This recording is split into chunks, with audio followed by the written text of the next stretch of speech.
Sir आपने बताया था कि आप एक प्राइवेट नौकरी करते थे, रिलायंस इंडस्ट्रीज में आपने 40 साल काम किया है। कई सारी इंडस्ट्री में किया है। रिलायंस हमारे पास कचरा था, बोतल थी, और अभी हमारे पास एक काम का चीज है, और हम ऐसा उसमें बैठ सकते हैं। अरे वाह, बहुत बढ़िया। जय हिंद दोस्तों। एक व्यक्ति को अभी अभी आपने इस वीडियो में देखा। इन व्यक्ति को देख करके आपको लग रहा होगा शायद ये ऐसी वेशभूषा बना के कुछ मांगने निकले हुए, लोगों से पैसे मांगने निकले हुए हैं, पर ऐसा बिल्कुल भी नहीं है। ये एक सच्चे सुपर हीरो हैं, जिन्हें हम रियल सुपर हीरो कह सकते हैं। ये जो व्यक्ति है अपने लाइफ में 40 साल तक प्राइवेट कंपनीज में और डिफरेंट इंडस्ट्रीज में काम किए हैं।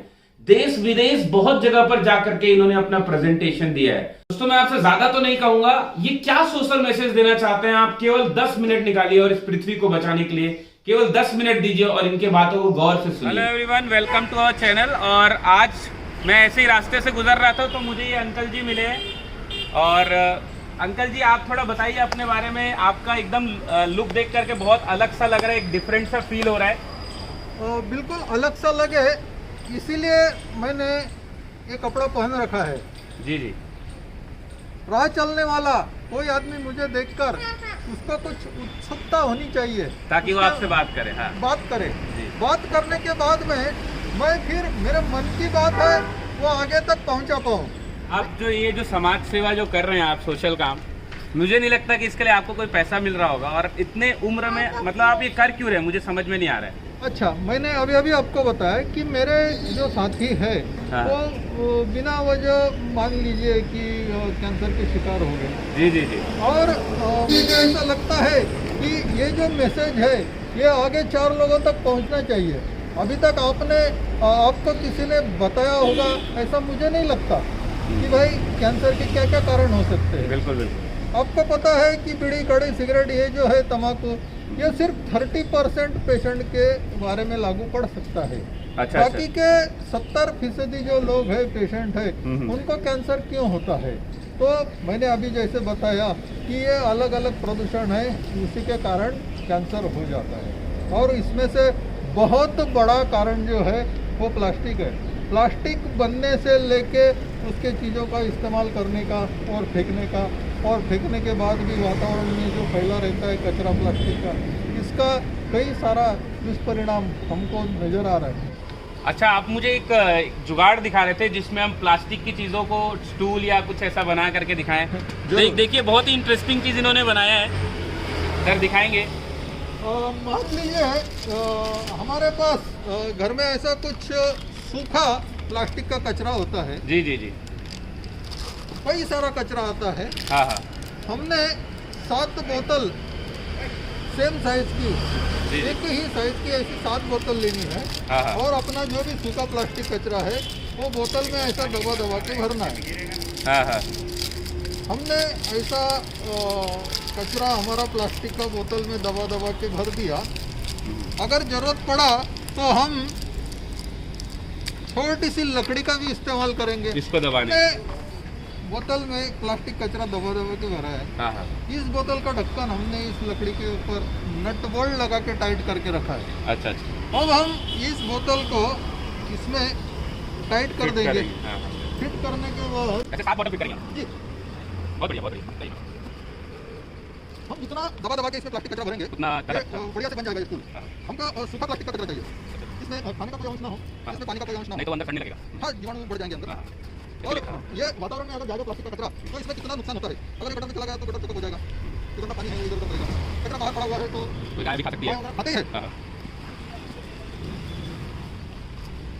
ये स्टूल बन के रेडी हो गया। जी हाँ, एकदम टिप टॉप। ऐसा 7 बोतल में हमने तो मतलब ये ऐसे गिरता नहीं इसमें इंसान? जी बिल्कुल नहीं। इसमें 70, 80 या 90 किलो तक का व्यक्ति है वो बैठ सकता है आराम से। थोड़ी देर पहले हमारे पास कचरा था, बोतल थी, और अभी हमारे पास एक काम का चीज है। और हम ऐसा उसमें बैठ सकते हैं। अरे वाह, बहुत बढ़िया। मेरा वजन तो करीब 70 केजी है। 70 किलो है। हाँ, तो पर ये स्टेबल है? हाँ, स्टेबल है, कोई प्रॉब्लम नहीं। और कई सारी जगहों में मैंने ये इस्तेमाल करके भी देखा हुआ है। अरे वाह, बहुत तो, बढ़िया सर, बहुत बढ़िया। हाँ, तो ये जो है ऐसा काम का चीज बनाने के लिए मैं सिखाता हूँ।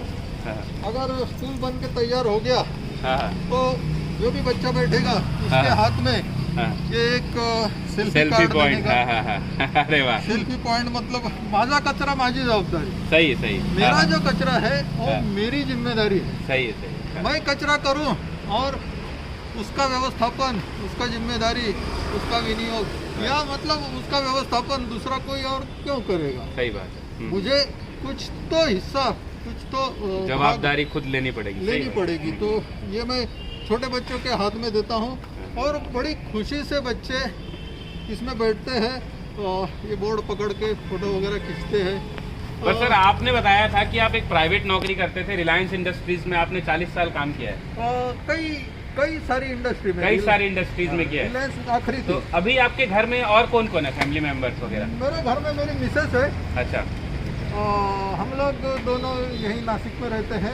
हाँ, हाँ, मेरी लड़की है बैंक में अच्छे ओहदे पे काम करती है। हाँ, और पर वो आपको घर वाले आपको मना नहीं करते ऐसे सोशल मैसेजेस वगैरह? आप इतने धूप में निकल रहे हैं, अभी बहुत काफ़ी धूप है, एक छोटी सी साइकिल लेकर के सर निकलते हैं और इतना सारा सामान लेकर के निकलते हैं, पैदल पैदल चलते रहते हैं। उनका काफ़ी चिंता रहती है। मेरे बच्चे भले दूर हो घर से, हाँ, लेकिन वो माँ को पूछते रहते हैं कि भाई पिताजी क्या कर रहे हैं, क्या खा रहे हैं, क्या कहाँ जा रहे हैं, क्या नहीं। तो मतलब डेली की बेसिस पे उनका ध्यान रहता है कि भाई पिताजी क्या कर रहे हैं, मेरा तबीयत तो ठीक है ना, मुझे कुछ तकलीफ तो नहीं है ना। तो ये जो काम है ना, ये काम मुझे नहीं तो किसी और को करना ही है। सही बात सर, पर आपके जैसे सोच हर किसी की नहीं है और आपके सोच को हम सलाम करते हैं। ये हर एक का जिम्मेदारी है। जी। अभी ये जो आप देख रहे हैं कि हाँ। मरणोपरांत तो अगर हम जलाते हैं बॉडी को, जी, जी। तो अपना जो अमूल्य आँख है या और कोई ऑर्गन है, अवयव हाँ। है, वो जल जाता है, उसकी राख हो जाती है, उसका कोई काम नहीं हो पाता, यूज हाँ, नहीं हो पाता। हाँ। तो अगर मरने के तुरंत बाद 3-4 घंटे में हाँ। अगर हम नेत्रदान कर दे तो हाँ। एक आँख से कम 3 लोगों को नई रोशनी मिलेगी, नई जिंदगी मिलेगी। एक व्यक्ति के आँख, एक व्यक्ति के 2 आँख से, एक आँख से 3, एक आँख से 3, 2 आँख से 6 लोगों को नई रोशनी, नई जिंदगी मिल सकती है।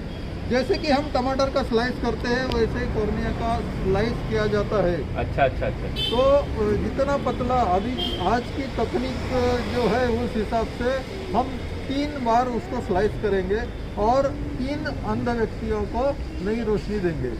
तो एक आदमी 6 लोगों को रोशनी या फिर आप सोचिए कि नई जिंदगी दे सकता है। मेरा नाम मिलिंद पगारे है और मैं नासिक में रहता हूँ।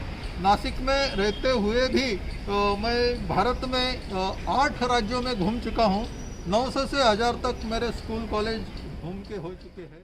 तो दोस्तों, इस वीडियो को देख करके आपको समझ में आ गया होगा कि कोई भी काम को शुरू करने की कोई भी उम्र नहीं होती। 65 साल के मिलिंद पगारे हम सबको बहुत ज्यादा इंस्पायर करते हैं। और अगर ये वीडियो आपको अच्छी लगी है तो इस वीडियो को लाइक जरूर करें और ऐसे ही अच्छे कंटेंट के लिए हमारे चैनल को सब्सक्राइब करें। जय हिंद।